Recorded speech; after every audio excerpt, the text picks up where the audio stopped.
एक बार नारद जी महाराज हिमाचल में घूम रहे थे, हिमाचल पर्वत पे, और हिमाचल पर्वत पे घूमते समय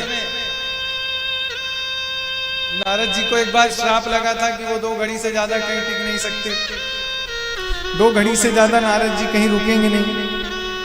और नारद जी ने सोचा कि हम तपस्या करने बैठे, परंतु हमारे ऊपर तो श्राप लगा हुआ है कि हम 2 घड़ी से ज्यादा कहीं टिक नहीं सकते, कहीं रुक नहीं सकते। परंतु सीम की चाप अर्थात कि श्राप उसी के ऊपर काम करता है जो भक्ति विवश होता है, जो भक्ति पूर्ण होता है, उसके ऊपर फिर श्राप का कोई प्रभाव नहीं पड़ता है।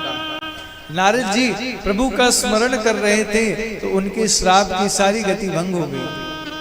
और उसी समय एक बात हम बोले आपको, कोई बुरा मत मानिएगा, पद का मोह सबको बना रहता है। कुर्सी पर बैठा आदमी दिन भर यही सोचता है कि हमारी कुर्सी हमसे ना कोई छीन ले जाए, हैं? कुर्सी हमारे हाथ से ना चली जाए। हम इसी प्रकार से अपने जीवन को निर्वाह करते रहे, हमेशा पद पे बने रहे, परंतु पद पाना बड़ी बात नहीं है, पद पा करके उस पद पे प्रतिष्ठित रहना ये बड़ी बात है। ये मनुष्य जीवन में परम मनुष्य का यही लक्षण है कि वो किसी भी पद को पा ले तो उस पद को पा करके उसी पद पे बने रहे, ये बड़ी बात है। तो जैसे ही कोई तपस्या करने बैठे, सबसे पहले घबराहट किसको होती है जानते हैं? सबसे पहले घबराते हैं इंद्र महाराज। सबसे ज्यादा कुर्सी का डर इंद्र को डर बना रहता है। इंद्र ने सोचा, अरे राम ने तो तपस्या कर रहे हो और कहीं तपस्या करके हमारी कुर्सी ना मांग ले भगवान से। नारद जी के ऊपर उन्हें बड़ी टेंशन होने लगी। तो उसी समय इंद्र ने कामदेव को भेजा, और परंतु कामदेव का कोई भी बाण नारद जी के ऊपर काम नहीं किया तपस्या भंग करने के लिए। नारद जी ने मन में श्री राम जी का, श्रीमन नारायण का, प्रभु श्री कृष्ण का स्मरण कर ही रहे थे। जब कामदेव ने देखा कि मेरा कोई भी प्रभाव नारद पे नहीं पड़ रहा है, तो कामदेव आकर के भगवान श्री नारद जी के चरणों में नतमस्तक हो गया। और नतमस्तक होकर के वो विचार करने लगा, महाराज वो घबरा गया कि मेरा कोई प्रभाव नहीं पड़ा। तो देखिए ये विचारणीय बात है, जिस तपस्या को प्रभाव ने नहीं तोड़ा उस तपस्या को प्रणाम नहीं तोड़ती। जैसे ही कामदेव ने प्रणाम किया, नारद जी की तपस्या खुली, और जैसे नारद जी की तपस्या खुली, कामदेव ने नारद जी की स्तुति गाई। पर नारद जी की भी मति फेर गई उस समय। नारद जी को अभिमान हो गया हो, नारद जी को ये अभिमान हुआ कि ये तो शंकर से भी ज्यादा श्रेष्ठ हम हैं हो।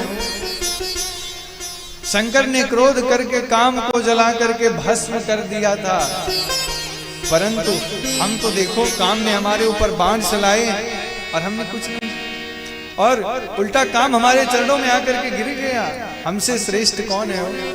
हम तो शंकर से भी श्रेष्ठ हैं, शिव से भी श्रेष्ठ हैं। जब नारद जी के मन में ये अभिमान आया तो नारद जी ने सोचा कि जिसने पहले ये कार्य किया है, चलो उसी को बता करके आते हैं। तो शंकर जी के पास नारद जी पहुंच गए काम कथा सुनानी।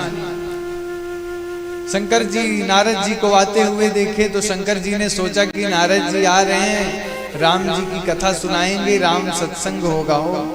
पर जैसे ही बंधुओं श्री नारद जी आए, श्री भोले बाबा ने देखा और देख करके कहा, कहो नारद जी कैसे आना हुआ। समस्त काम कथा श्री नारद जी ने सुना डाली कि महाराज हमने ऐसा कर दिया, वैसा कर दिया, आपने ऐसे। भोले बाबा ने सुना, भोले बाबा को बड़ी हंसी आई। नारद जी लग रहा है अभिमान के चक्कर में फंस गए हैं, नारद जी को लग रहा है अभिमान हो गया है। भोले बाबा ने कहा कि आपने ये बात हमसे तो कह दी है, पर प्रभु से जाकर के मत कहिएगा। पर अभिमानी व्यक्ति जिस चीज को मना किया जाए उसी को बार बार जाके करता है। जो चीज मना की गई, जिस कार्य को करने के लिए मना किया गया, उसी कार्य में बार बार जा करके लग रहे थे, बार बार संलग्न हो रहे थे। उन्होंने सोचा कि लग रहा है शंकर जी को हमसे जलन हो रही है कि हमारी प्रशंसा हरि तक न पहुंचे, इसीलिए ये हमें मना कर रहे हैं। पर हम जाएंगे तो भगवान के पास जरूर, ये मना करें चाहे जो करें। और बोले बाबा की बात को सुन करके फिर भी नारद जी नहीं माने। नारद जाई सारी काम कथा सुनाई। नारद जी ने जा करके पूरी काम कथा भगवान विष्णु के समक्ष प्रकट की। जैसे ही भगवान विष्णु के पास पहुंचे, भगवान विष्णु ने देखा कि नारद जी आ रहे हैं। वाह, जय हो नारद जी महाराज, कैसे आना हुआ, बड़े प्रसन्न दिखाई दे रहे हो, क्या बात है। नारद जी ने कहा कि क्या करूं महाराज, टाइम नहीं मिलता। आपकी तपस्या में था, इतना व्यस्त था कि कहीं मुझे टाइम ही नहीं मिला कि मैं आपके पास आ जाऊं आपका दर्शन करने। अभी टाइम मिला है, अभी आया हूं। भगवान को बड़ी हंसी आई। भगवान को लगा कि ये हमारा भक्त लग रहा है, अभिमान के वशीभूत हो गया। अभी तो ये छोटे पौधे में है, अभी ही इसको जो है ठिकाने लगा दिया जाए, नहीं तो ये आगे चल करके जब बड़ा वृक्ष हो जाएगा तब इसे सीधा करने में बड़ी कठिनाई होगी। इसीलिए अभी इसका कुछ ना कुछ उपाय किया जाए। और नारद जी महाराज बंधुओं वहां से भगवान को प्रणाम करके गए। भगवान ने तुरंत माया रची। भगवान ने माया का नगर बना डाला और ऐसा माया का नगर बनाया कि तुरंत वहां पर सब बस गया। शील निधि राजा की बेटी विश्वमोहिनी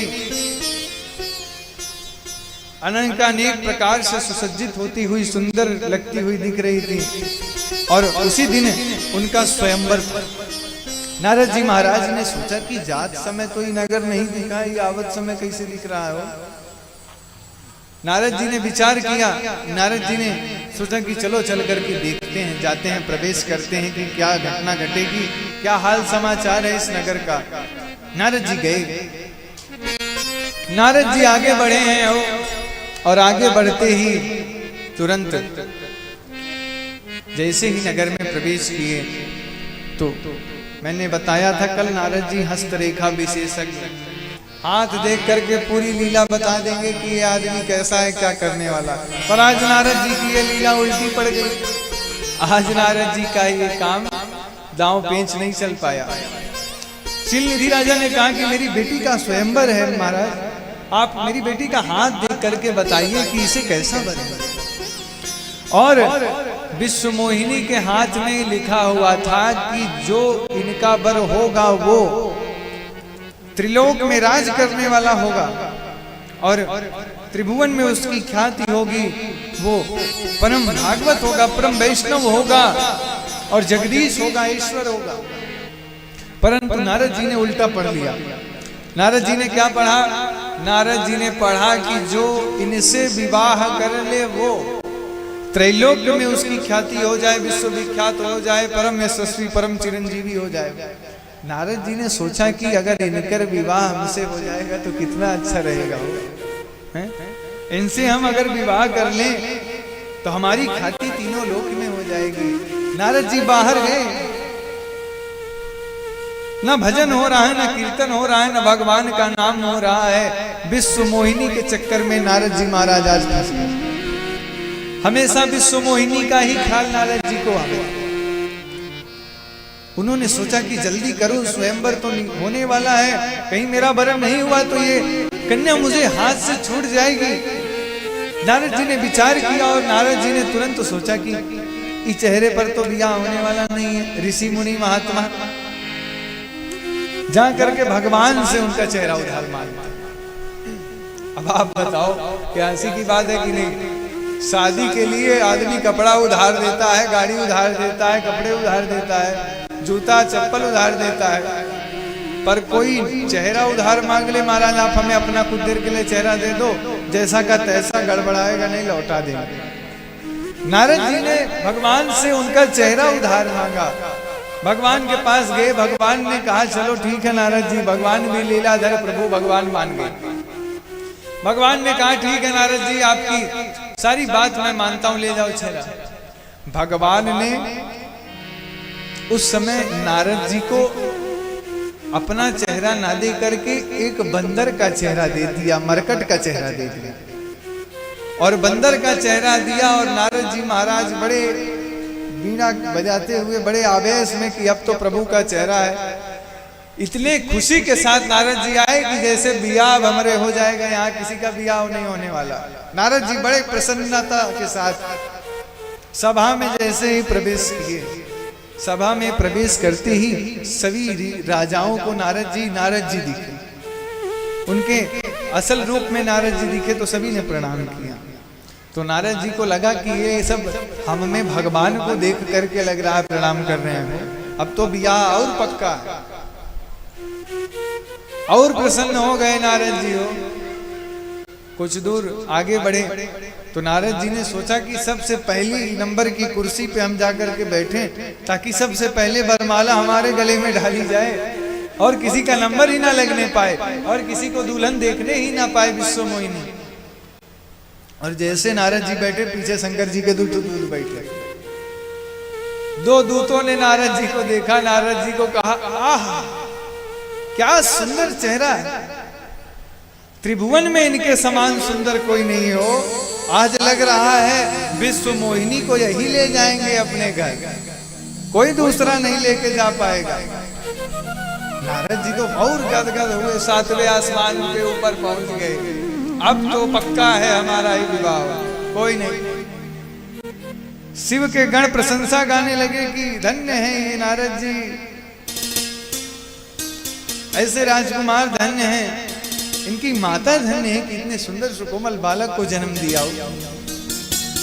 और बड़े ही भाव से जब उन्होंने विनती की, उनका गुणगान किया तो नारद जी बड़े प्रसन्न हुए। पर जैसे ही विश्व मोहिनी आई हाथ में वरमाला लिए हुए, नारद जी को जैसे ही विश्व मोहिनी ने देखा तो क्या देखती है, मरकट देह भयंकर देहा, मरकट का शरीर है, भयंकर बानर का देह।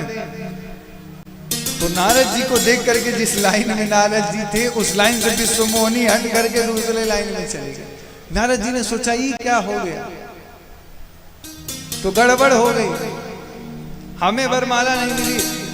भगवान विष्णु तुरंत माया का रूप बना करके राजकुमार बन करके वहां प्रकट हुए। विश्व मोहिनी ने भगवान के गले में माला डाली, भगवान ने माला स्वीकार की और वहां से प्रस्थान किए। नारद जी का परिहास सारी सभा उड़ाने लगी। पीछे से दुष्ट जो शंकर के गण बैठे हुए थे, सभी ने सोचा कि चलो नारद जी को असलियत बता दी जाए। उन्होंने कहा अरे नारद जी क्यों परेशान हो। नारद जी के हम सोच रहे हैं इस चेहरे पर हमें माला नहीं मिली, भगवान के चेहरे पर, हम भगवान से चेहरा होगा। गणों ने कहा इसी चेहरे पर महाराज तुम्हें माला नहीं मिली, जाओ जल में देख करके आओ। एक कुंड था, उस कुंड में जाकर के जब जल में अपना मुख देखा तो जब बंदर का मुख देखा, बंदर की शरीर देखी, नारद जी व्याकुल हो गए, चिल्ला उठे क्रोध के कारण। आज नारद जी ने आपा खो दिया। आज नारद जी भगवान से इतना क्रोधित हो गए, कहने लगे कि प्रभु हम आज आ रहे हैं आपके पास, देहों श्राप की मरी हो जाई, या तो आज आपको श्राप दे करके मैं ठिकाने लगा दूंगा, या तो आज स्वयं को जला करके भस्म कर दूंगा। ये नारद आज नहीं रहेगा। बहुत मनमानी हो गई है आपकी, आपकी तरह मनमाना कोई नहीं करता, अच्छे को बुरा, बुरे को अच्छा। अरे हम तो आपकी उसी समय सारी चतुराई देख लिए थे, जब विष निकला तुम शंकर जी को दे दिया, और जब मड़ी और मोहिनी निकली तो खुद रख लिए, और अभी भी आपने वही किया। आज आपने गलत घर में बैरा भेजा है, आज मैं आपको ठिकाने लगा करके रहूंगा। जब नारद जी ने इस प्रकार संकल्प लिया, आगे बढ़े। भगवान नारद जी का गुस्सा 4 गुना और बढ़ा दिया। भगवान गरुड़ पर लक्ष्मी जी के सवार साथ में सवार होकर के हमेशा चलते थे, परंतु आज भगवान एक तरफ लक्ष्मी जी को बैठाएं, दूसरी तरफ विश्व मोहिनी को बैठा करके आ रहे हैं। नारद जी ने देखा, नारद जी ने कहा रुको, आगे एक भी कदम नहीं जाना। गरुड़ को आदेश दिया, गरुड़ रुक गए और कहा कि प्रभु आपने हमारे साथ ठीक नहीं किया, मैंने आपसे आपका मुख मांगा तो आपने बंदर का चेहरा दिया। जाइए मैं आपको श्राप देता हूं कि जिस बंदर का चेहरा आपने दिया है, आप एक समय मनुष्य का शरीर जब धारण करके विचरण करेंगे तो यही बंदर आपकी सहायता करेंगे। मैं आपको श्राप देता हूं कि जिस तरह से आपने मेरे साथ छल किया है, नारी के लिए मुझे रुलाया है और आप स्वयं नारी लेकर के चले जा रहे हो, मैं श्राप देता हूं कि इसी तरह नारी के विरह में उसी राजकुमार का शरीर जो आपने अभी धारण किया था, उसी राजकुमार का शरीर धारण करके नारी विरह में व्याकुल होकर के आपको दर दर भटकना पड़ेगा। भगवान को हंसी आई। भगवान ने नारद जी के ऊपर जो माया छोड़ी थी, ये सब प्रभु की ही लीला थी, बिना प्रभु की इच्छा के कुछ नहीं। प्रभु की लीला थी। प्रभु जी ने जैसे ही नारद जी के ऊपर से अपनी माया को खींची, सब अंतर ध्यान हो गए हो। विश्व मोहिनी, लक्ष्मी, गरुड़ सब अंतर ध्यान। केवल वहां पर दो लोग बचे, एक भक्त और उसका भगवान। नारद जी ने जब देखा कि हमसे तो बहुत बड़ा अपराध हो गया, हमने अपने प्रभु को श्राप दे डाला, चरणों में गिर गए, कहने लगे प्रभु हमसे क्षमा करो, हमसे बहुत बड़ा अपराध हो गया, हमने आज क्या कर डाला। आपसे निवेदन है, करबद्ध प्रार्थना है कि मुझे मेरे ऊपर अनुग्रह बरसाइए और मुझे क्षमा करिए। भगवान मुस्कुरा पड़े हो। हमारे प्रभु तो अत्यंत लीलाधर प्रभु हैं, करुणा निधान प्रभु। भगवान ने जब इस प्रकार से नारद जी को अपने सामने झुकते हुए देखा, प्रभु को दया आ गई। प्रभु हमारे करुणा के स्वरूप तो हैं ही, करुणा के अवतार तो हैं ही,